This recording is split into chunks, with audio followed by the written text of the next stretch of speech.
Hello everyone. Today we will discuss another important topic, that is strigolactones, which is from the unit of plant physiology. In this lecture we will discuss all about strigolactones like introduction, chemical structure, their physiological role, their biosynthesis, their crosstalk with other phytohormones, and also signaling mechanism of strigolactones. So this all covers in a single video. So let's start with it. So it is constitutes one of the class of phytohormone. These are basically carotenoid derivatives and are identified as germination stimulants of the parasitic weeds, that is striga or orobanche. It is discovered in cotton plant in 1966. It is also considered as branching inhibition hormone because it inhibits branching also. It is produced by plant in their roots. Also, it is involved in the recognition of plant symbiotic avascular mycorrhizae. As we know, mycorrhizae are the basically made by the fungal partner and also the higher root of plants, uh, that is showing the symbiotic association in which these fungal partner provide the nutrients to the plant or tree, and in um, if we, instead of and in favor of this, the plant provide them the shelter and the food. So some strigolactones like strigol, orobenchol and sorgomol are the commonly naturally occurring type. The synthetic one is known as GR24, which is very extensively used as a synthetic strigolactones. Variety of strigolactones can be produced in different of their side group association. Basically, every strigolactones is formed from the four ring base structure. So this is the four ring base structure in which three cyclic ring, which is known as tricyclic lactone, is linked with the hydroxymethyl butanolate. So this is the structure of strigol. Somehow same is orobenchol, sorgomol, and it is the synthetic one, that is GR24. So in all type of strigolactones, these four ring structure is common. Now comes biosynthesis. The biosynthesis of strigolactones occur in plastids. The very earlier or starting precursor of this synthesis is beta carotene. It is these biosynthesis involves three sequentially acting enzymes which are known as D27 beta carotene isomerase and CCD7 and CCD8. The full form of CCD is carotenoid cleavage dioxygenase. So these three type of enzymes plays important role in the biosynthesis of strigolactones. As we seen in this figure, the GGDP is converted into phyotene by the enzyme phyotene saccharase, then phyotene converted into carotene by PDS, phytoene desaccharase, then lycopene, and then uh, trans beta carotene, all trans beta carotene converted into cis beta carotene by the enzymes of D27. The D27 enzyme act as a isomerase which convert all trans beta carotene to cis beta carotene. Then this cis beta carotene is converted into cis apocarotenoid by the enzyme CCD7. Now this is apocarotenol is converted into carlactone, which is another apocarotenoids by the enzyme CCD8. Now this carlactones transport to the cytoplasm, and then the enzyme P450 perform further oxygenation steps and form 5-deoxystrigol. This 5-deoxystrigol is considered as one of the major natural precursor for the for further biosynthesis of different strigolactones like orobenchol and sorgomol. So these are basically synthesized in root and then transported to shoot via acropately, and then they are These are transported by ABC transporters, which are known as special type of transporters. These SL biosynthesis is inhibited by the inhibitor which is known as fluoridone. So fluoridone inhibit the biosynthesis of stegolactones. Now comes physiological roles. So first we take shoot architecture. It was shows that auxin is synergistically act with the stegolactones and modulates apical dominance. As we know, in apical dominance, uh, the main tip or the main shoot tip dominate, and the other lateral one inhibit or prevent from their growth. So plants become taller and more growth, and we can say that the lateral branching can be inhibited. So that's why stegolactone is also known as a branching inhibition hormone, because it inhibits the lateral branching and promotes apical dominance. It is also involved in the development of interfascicular cambium.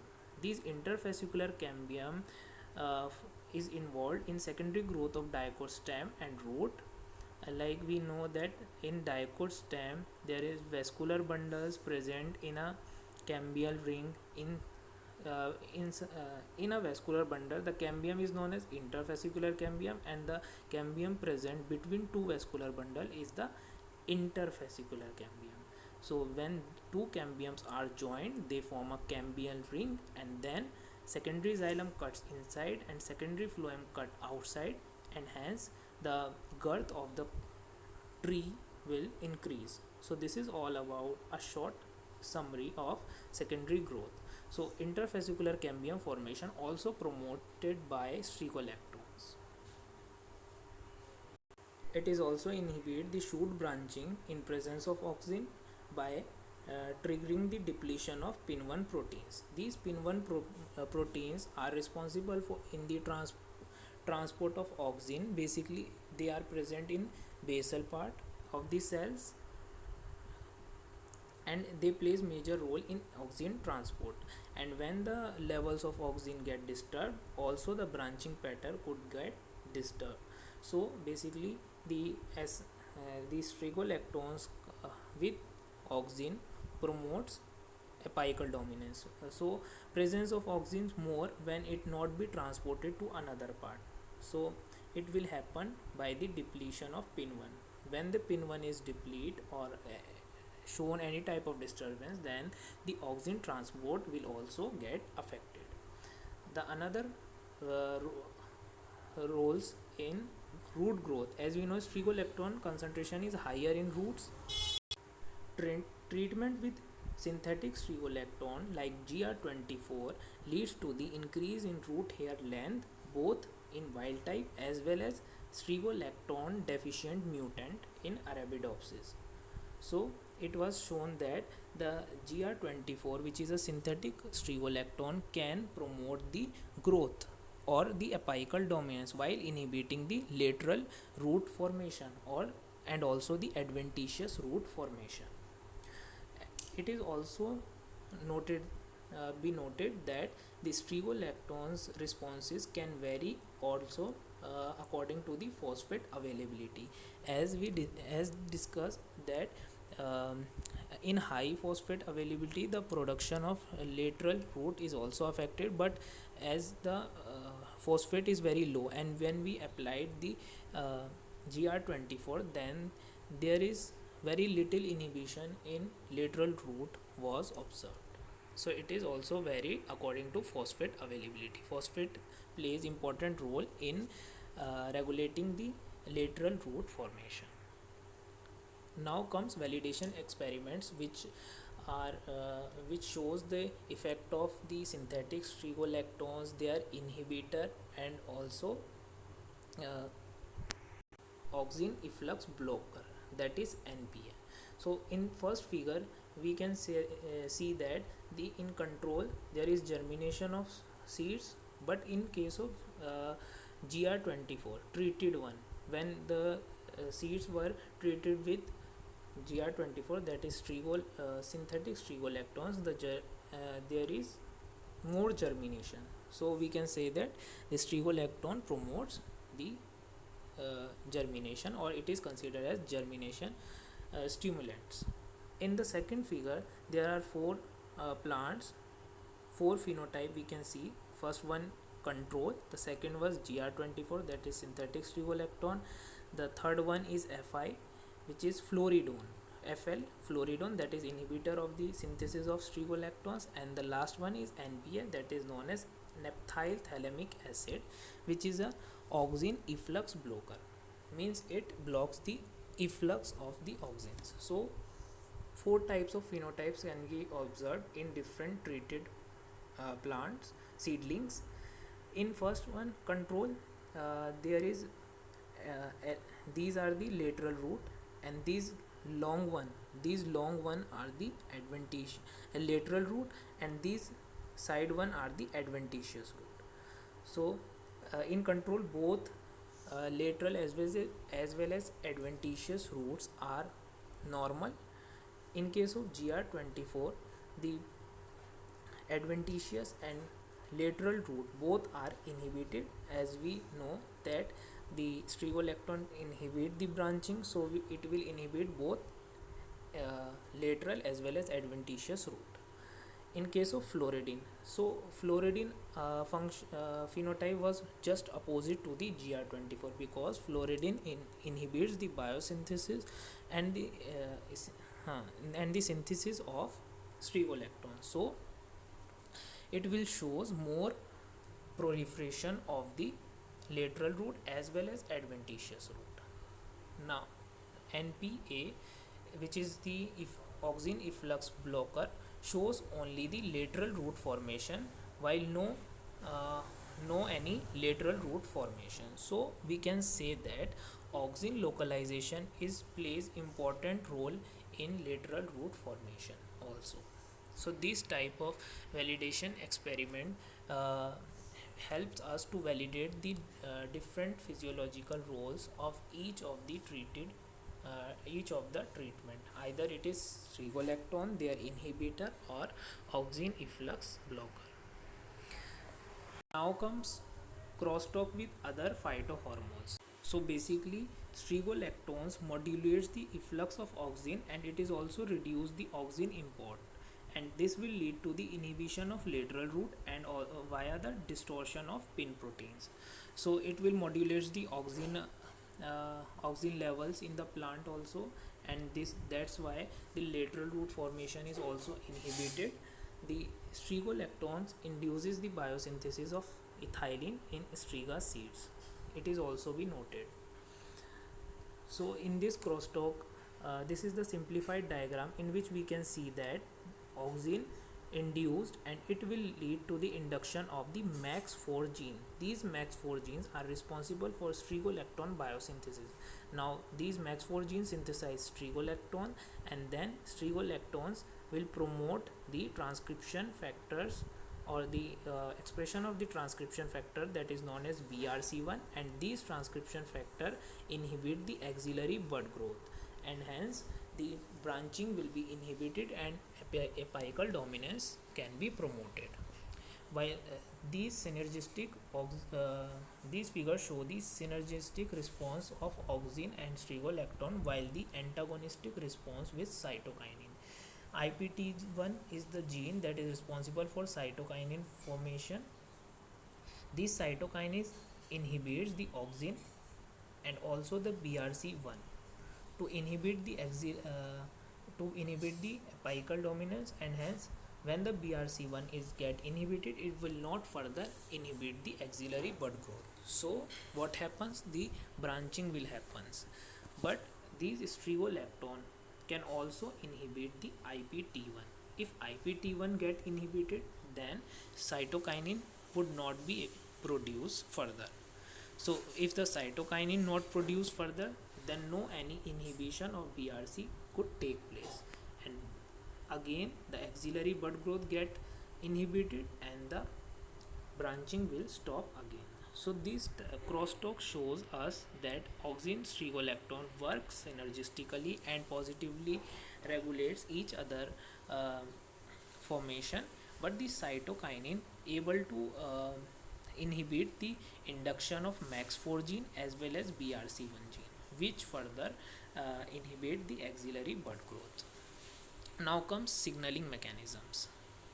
As we see in a figure, when the strigolactone is present, these strigolactones can perceive by a complex protein which is a D14 protein and alpha beta hydroxylase. The D14 belongs to the F box protein, and this complex is get activated when it binds to the strigolactones. After the star sign indicates the activation of D14 proteins. After the activation of this protein complex, this complex can bind to the another F box protein that is known as MAX2A.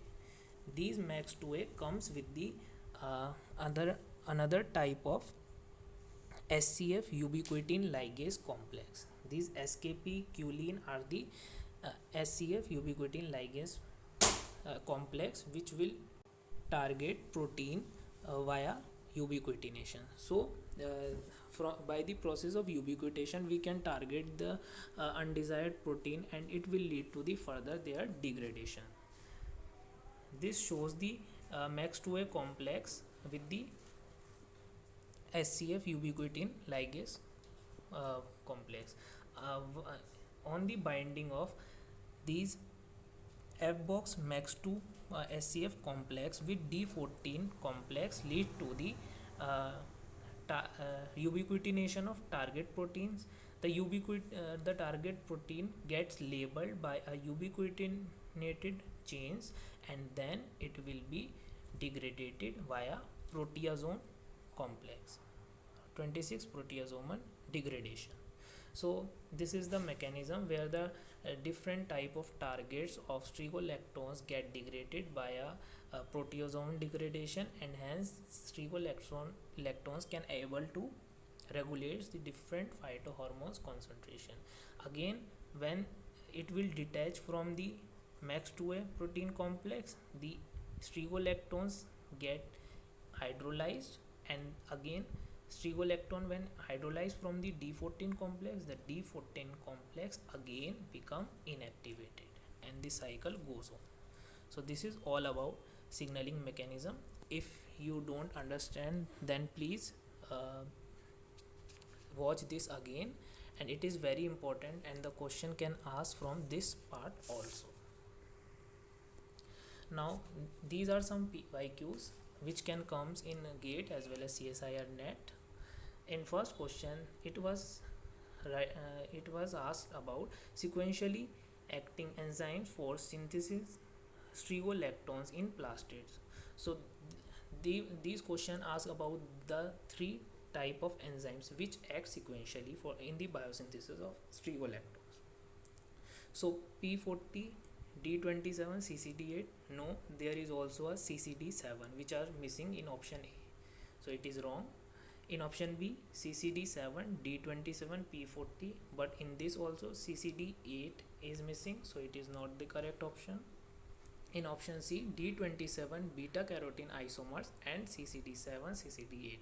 So in this, all the three types of enzymes with proper names are present, so it is the correct option. In D option, CCD7, CCD8, D27, but P450 is missing here, so it is also incorrect. The correct option is C. Another question is which other hormones functions in coordination with auxin to modulate apical dominance. So as we discussed earlier, the strigolactone is only the phytohormone which can functions in coordination with auxin to modulate apical dominance. So this is all about strigolactones. It is also one of the important topic. So if you like this video, then don't forget to subscribe the channel, and if you have any query, then you can also comment and ask your problem. So thank you for watching.